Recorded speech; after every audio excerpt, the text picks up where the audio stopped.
The Sale Music Festival is coming around once again this weekend. It's the third staging of a great event which they call the Picnic in the Park. It's at the Sale Botanic Gardens. The weather is looking superb for that, and there's a wonderful lineup of artists starting at 11 o'clock going all the way through to about 8 o'clock. Now, one of the highlights, in fact, the guy who's probably that everybody else is leading up to, on the stage at around 7 o'clock on Sunday in the Botanic Gardens will be Harry Hookey. Welcome to Gold 1242. I hope I'm worth it, Greg. I hope I'm worth hanging around for.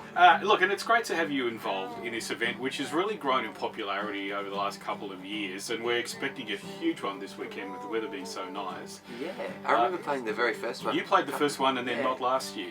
Yeah, no, I was away somewhere last year, but it'd be good to get back, and it's great to see it's grown so much. You know, it's really cool for Gippslands to have something like that. So give us a little snapshot of the musical life of Harry Hookey over the last few years. Well, the last few years pretty much has been just constantly touring, and in there that time somewhere I've made an album, and currently preparing for my next one.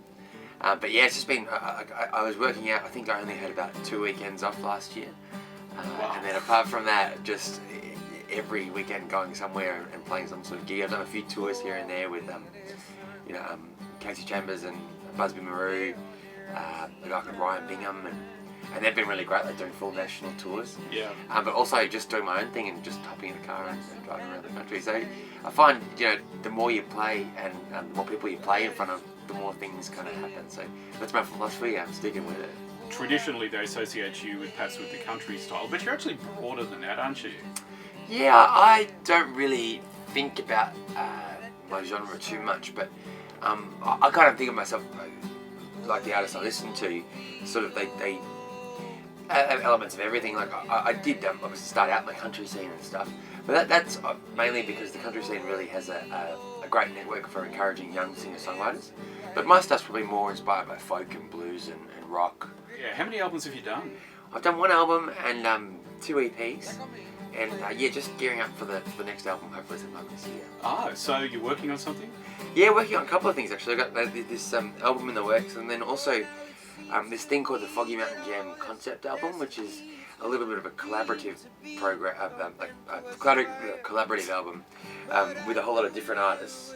And it's sort of centered around like that old roots Americana music. Oh, really? Yeah. That'd be superb. It's going to be really cool, and I can't mention too many names just yet, but we've got a few cool people lined up to be involved, and myself and Casey have written a whole lot of the songs, and we're just going to put together this sort of concept album later on.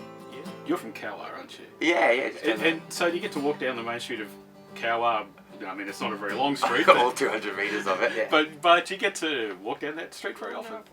Yeah, I often, whenever I'm home, we often go to the pub and go and have a meal there. It's like my folks' like local haunt. Yeah. So we go there, hang out there, and I get home, because my mum's based on the farm still most of the time, so I get home once every fortnight, and I always like it as a bit of a chill out spot. It's a great spot to write, you just feel like you're away from the world a bit. So I'll always be coming back to Kauar. And we're doing a few gigs, I think, coming up there. Trying to do a once a month kind of thing at the Kauar pub whenever I'm around. Nice. Harry Hookey, great to see you. Thanks for coming in this morning. Thanks for having me, Greg.